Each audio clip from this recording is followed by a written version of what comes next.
everybody. Welcome back to Inspired Action Life podcast. I'm your host, Karen Baldridge, and it would be an understatement to say I stepped away from the mic for a lot longer than what I had anticipated, or a lot longer than I ever had before.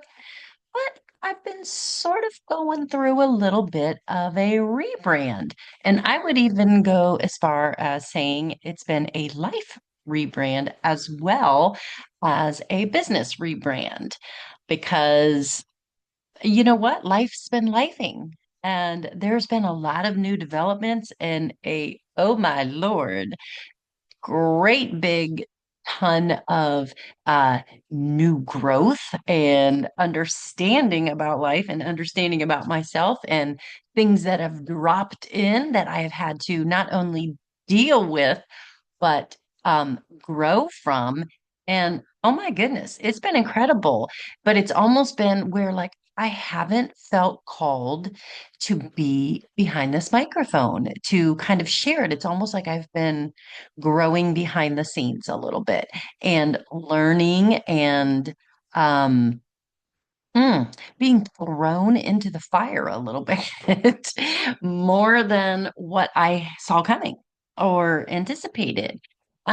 So I don't know. Just recently, now I have decided that, hey, it is time to get back into the game a little bit and not only share what I've learned, but also to kind of tell you what I'm up to and see if this resonates with any of you or if this is something that you want to join in this journey with me on because oh my gosh, it has really been mind blowing, I would say, even this last year. Just even though I thought I had done so much work in the space of mindset and being a certified coach and all of that, you would have thought that that alone qualified me to be a little bit more self-aware and understanding the intricacies of how mindset affects your life.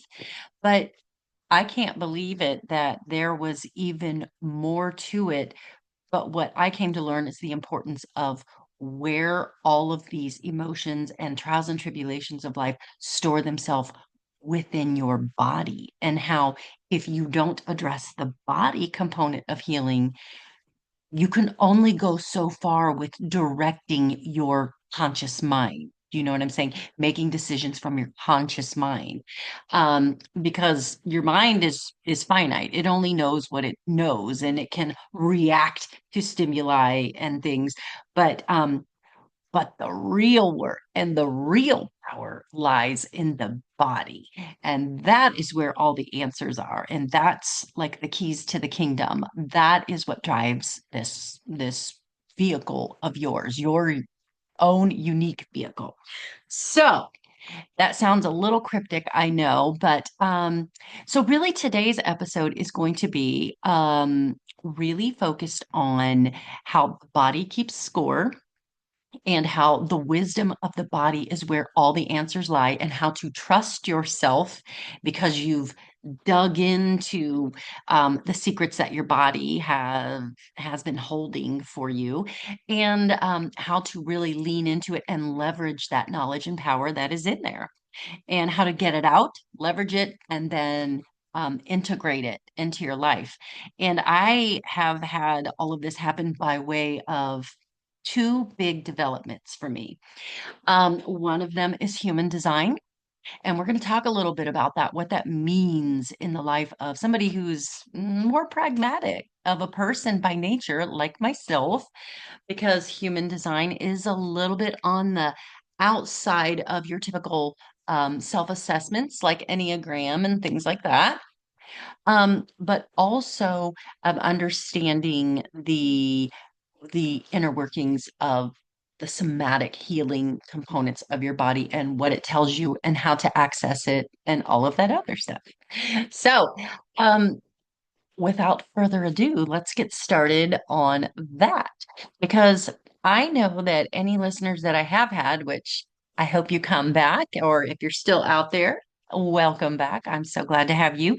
I'm just kind of your average girl, more midlife now, who's dealing with those really unique challenges that midlife presents. Because not only does your life change from the standpoint that there's a lot of things in transition. You've been in your career for a decently long time, and you may or may not still be loving it, or you may be tiring of it. Quite honestly, it gets to the point where it becomes redundant and it's like you're asking yourself questions like, is this it? Is this all the better it gets? And I wish that I had done this, X, whatever that is. And knowing that you haven't, and now you're feeling like this giant clock is ticking over your head. Like now I don't have much time because, the world kind of discards people who have already gotten to the tail end of their career. um, there's almost like a situation of like a persona non grata situation where, we're looking for the fresh new blood, and the people who have been in the game for a while become a little less useful to us, right? So if anyone's run into that, then that is a real life situation.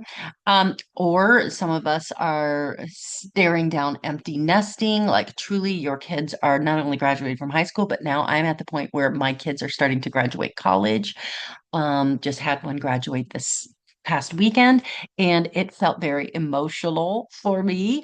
There's just an ending there. I don't know. It's a natural ending that all moms are predisposed to bristle at.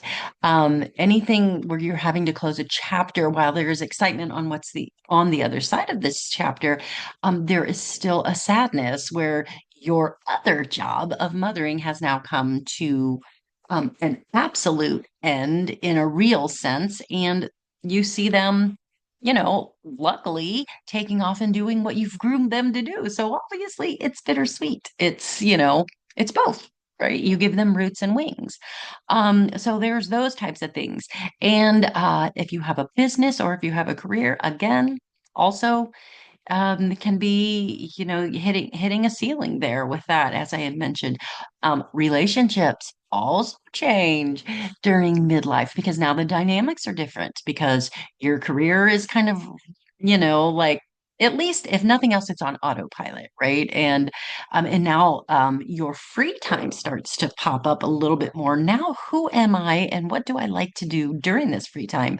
And how can I best utilize it to, if I want to pull more out of me? It feels like there's more in there that I want to do or give or create, but what is it? How do I find it? Because I've been placing too much attention on how to bring that out in my kids or how to give that to the career that I've already been nurturing for the last 25 years or more. So there is that. And so by virtue of that, your relationship dynamics will change, whether you're married or whether your dynamics have already changed and you were once married and now you're not married. And so what does that look like? What is it that I want? Who am I in this as this new single entity? Do I want to get married again? What if I bring in the same kind of situation? I don't want to do that, right? That's always a big one, especially if your first marriage was apparently wasn't perfectly what you wanted, or else you'd probably still be in it in the first place. Um, so those are just real questions that we have to deal with. And let's not even go to the physical component of how our bodies change. And not only physically, they could change, right? But also emotionally and all the hormones going wacko. And you don't know what's in balance, what's not out of, what's not in balance. You fix one only to see that the other one falls off. I mean, it's like you have to be this perfect alchemist to get everything going at the same time. Hormones, health, fitness, blah, blah, blah, your food. I mean, it can be sometimes a bit of a shit show because you're trying to figure yourself out as you go. So there's a lot of trial and error that happens in this time. So without, saying, it goes without saying, I should say that it's crazy.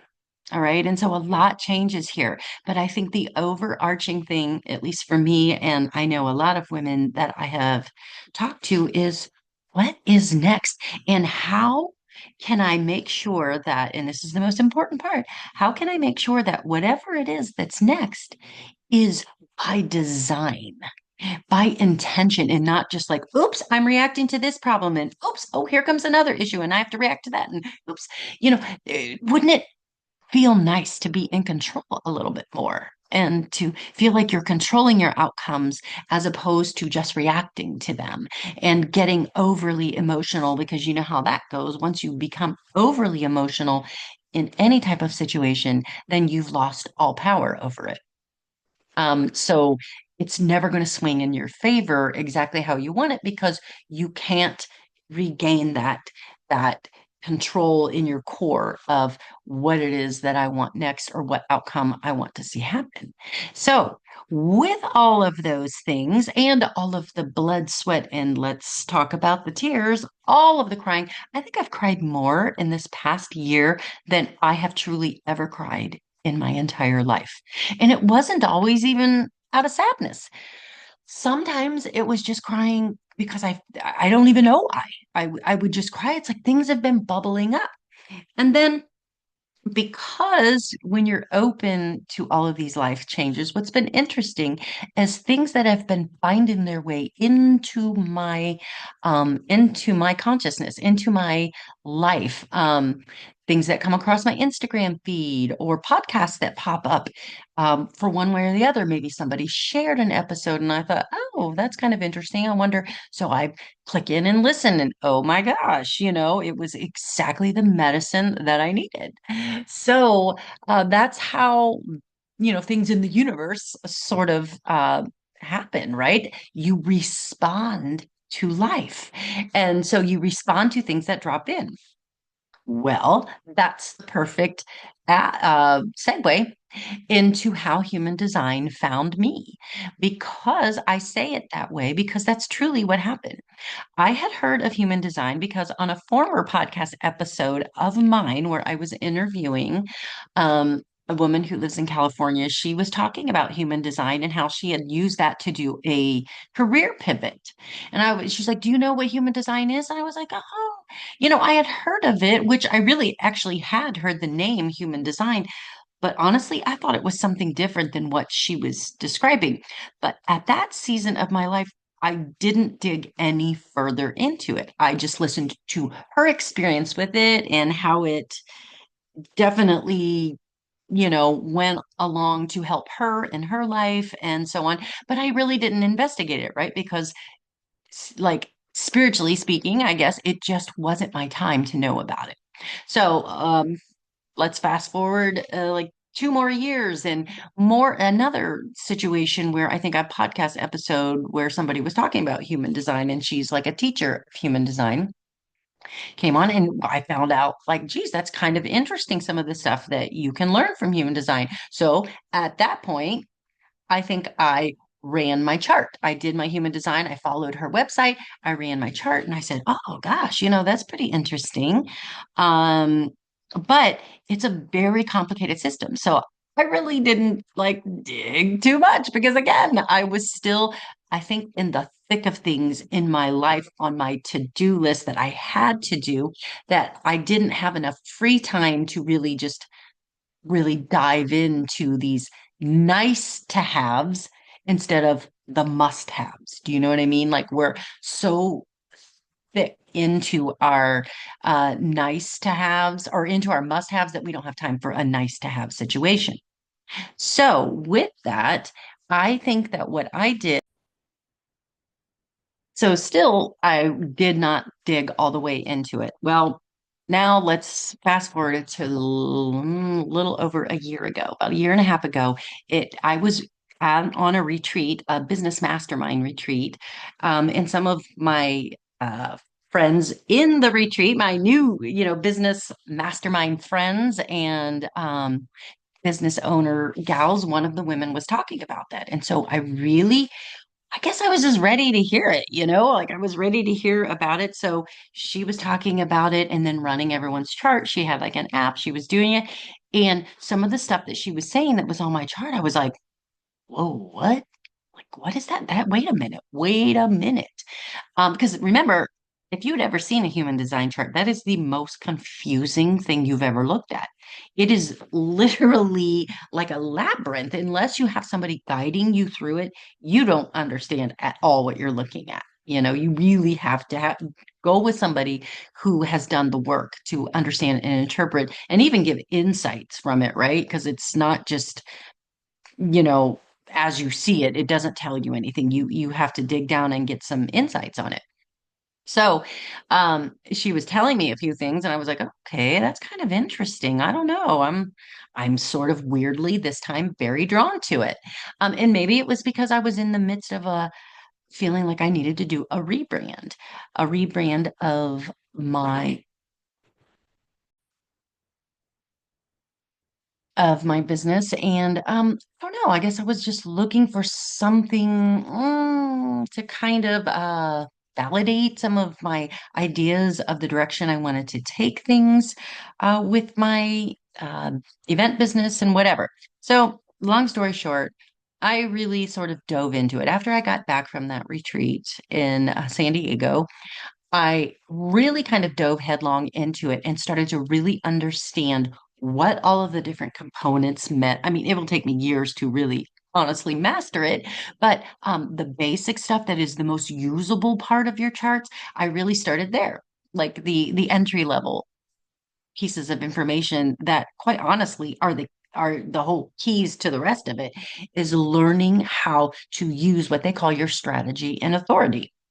So I was all in, like just researching everything about like just that entry level part. And then I would pull like my spouse's chart and see like, oh, okay, what does he have? And now let's look at my kids' charts and well, what do they have? And really getting an understanding. And oh my gosh, it is like a fully complete view and understanding of them at a base level, like factory settings. You know what I mean? Like the factory setting level of how they tick and how they see the world and how they make decisions. And quite often it's way different than the way you do or that you were taught to make decisions. And for me, that was the most important thing. Why? Because I was searching for some verification on decisions that I was making and validations, which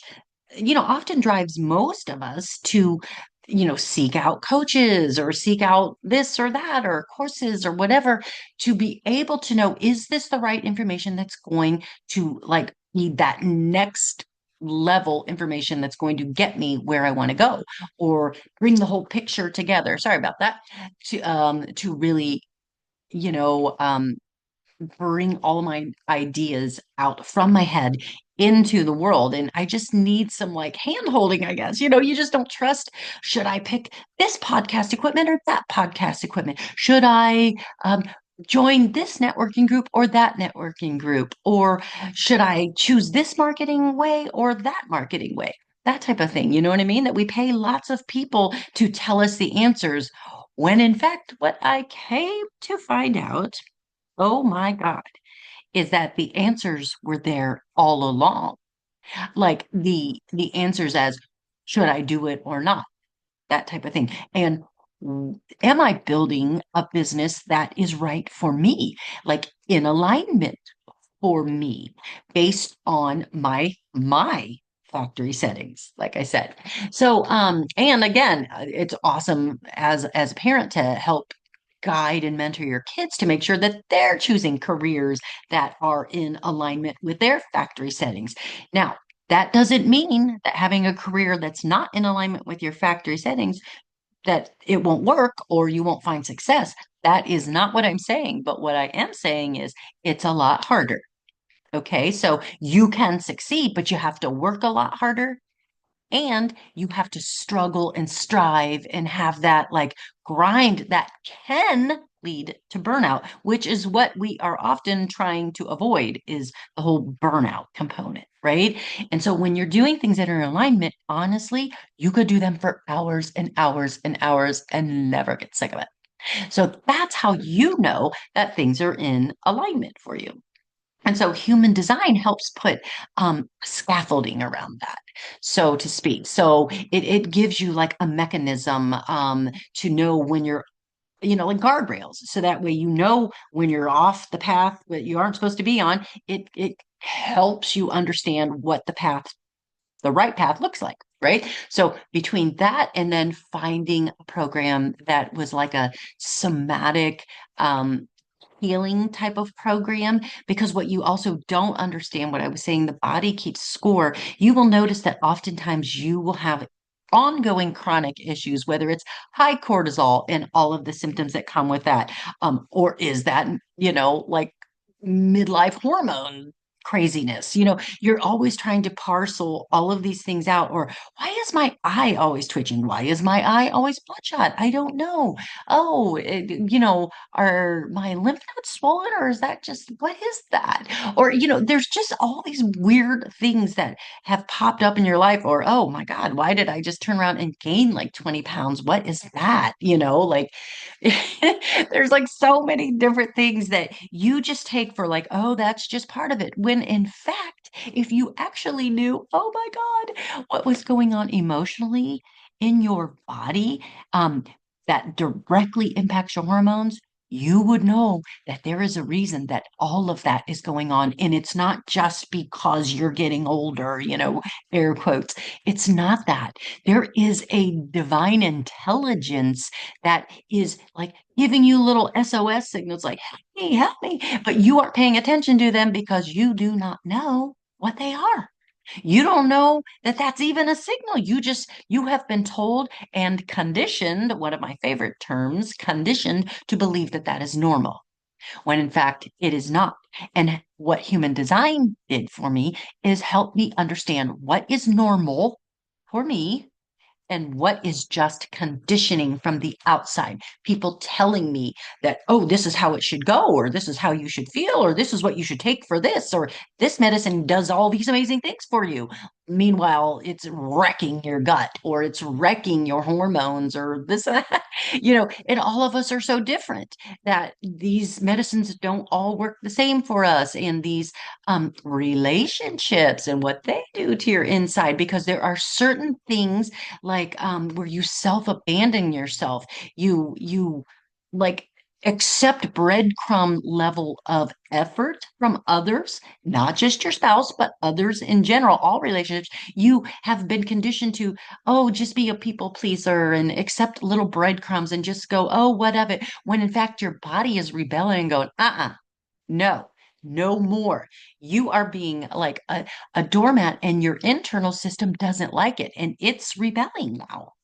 It's rebelling you and rebelling on you, and making you stand up and pay attention that it affects your liver. You hold certain emotions in your liver. Your lungs hold certain emotions. Your heart holds other emotions. Your kidneys hold emotions. Even your neck, your head, all of the things. What I came to learn is that they all hold emotions, and then how to start the path of accessing those emotions to be able to like move energy, or have them release, have an emotional release out of those areas to really give word and context to those cringe feelings that you feel, but you can't identify. Like, why am I feeling so upset? Or why is my stomach in absolute anxiety mode when there's really nothing around me consciously, that is making me anxious? My body is like in full fight or flight mode. And we have, what I came to find out is, me personally and so many other people that I know have been living chronically almost in fight or flight and not even realizing it, because we have not addressed the deeper issues. Or what I come to find, or what I have named personally and coined, the bad door. We have not wanted to go into the bad door and come face to face with all of those emotions, all of those places where we have just allowed ourselves to be, taken advantage of, or to be left out to drive for and never getting the results that we want because we don't think that way. We always put others in front of us, and everyone's life experience is different. But for me, as a like a people pleaser, it was more like the abandoning of myself, that type of thing, which was really the catalyst that was leaving scars all over my body. I don't know what's going on with my hair here, so I don't know. You probably can't see it if you're on the podcast, but on my video here is acting a little crazy. But anyway, you realize that you abandon yourself, and then once you begin to pay attention to that, more and more information begins to surface because you opened up the bad door. And suddenly it is like a flood of emotions that I'm not comfortable having because I like to compartmentalize information so that I do not feel discomfort. Because everything behind that stupid bad door is discomfort on some level, whether it's pain, shame, programming, guilt, ick, cringe, all of those shadow parts of our life that we don't like to, we just manage them and we stick them, stuff more and more things behind the bad door. But eventually they're going to demand to be seen, whether it's going to be some sort of an emotional episode, um, or, you know, dis-ease is disease. It's going to come out in a disease because it's been an ongoing irritation of those certain body parts that were unbelievably driven by emotions and being in fight or flight. The whole cortisol and heart, it wears your body down and it wears it out. So that's why I really began to really pay attention because in midlife, I don't assume I'm going to be healthy all the time, right? Because everyone else, when you're younger, you think you're 10 foot tall and bulletproof. But when you get in midlife, you realize you are not 10 foot tall or bulletproof. So it really demands your attention. And so I'm going to kind of do a series on what I have found out specifically with my human design and with this somatic healing and the whole bad door episode, what I have found. What it meant in my body, what it was doing to my body, and worse yet, how it was making decisions for my life. So there were things that I was not able to bring about or successes I wasn't able to have no matter how hard I tried because internally my happiness thermostat or my success thermostat was turned almost all the way down to zero. Where had I known that all of these different parts played such a pivotal role in my trajectory, I would have addressed them a long time ago, but I didn't know. I didn't know it was all part of it, even though I was, you know, taking all these certifications to be a coach and learning all the mindset thing. But what I was really learning was how to control my egoic mind. I was never learning how to control and understand my subconscious mind, which was actually in the driver's seat the entire time without me even knowing it. So it is crazy. And I cannot wait to do this series for you because anyone who's listening, you are going to love this. If you are in this same situation where life is feeling like a grind, or you just cannot understand why things are not leveling up, no matter how much work you put in, or God forbid, your body is given out on you in ways that don't even make sense. Even if you are midlife, like how I feel happy. Do you though? Are you really happy? Did you know that love and money are connected? Are you struggling in both? There's a reason. Love and money, they are connected. So, I'm going to do a series on this, and hopefully, this will resonate with a lot of you. I believe it will, because so many of us have the same human experience. But this, oh my gosh, human design has been the biggest revelation for me to be able to overcome myself, my conditioning, my past, and really catapult all of the ideas that have been percolating for years, things that I've known I could do, but just couldn't slog them across the finish line. Now I can with ease because I have transferred this whole strategy into place. And oh my God, why did I not know about this so long ago? And I've helped my kids too. So anyone who has kids, you need to listen to these next concurring episodes on how this is done. Because honestly, this is the best kept secret that nobody tells you about. And I can make it work with my faith walk too, by the way, for anyone who is worried about that part of it. It does coincide with my faith walk. So that's another part we'll cover. So that's what this series is going to be. I don't know how many versions or whatever episodes it's going to be. I'm just going to keep talking until the message is done. So that's where we're at right now. I look forward to sharing the next couple, maybe month and a half with you on this journey of how this is going to work. And I'm gathering a group together of women who are on this same journey too. If you want to learn what I have learned the hard way, I can maybe give you the hack, the life hack, and the shortcuts to make it happen for you much quicker. And oh my gosh, how your life will change. Holy cow. So I look forward to sharing this with you, and I hope you have a great rest of your week, and we'll meet again soon.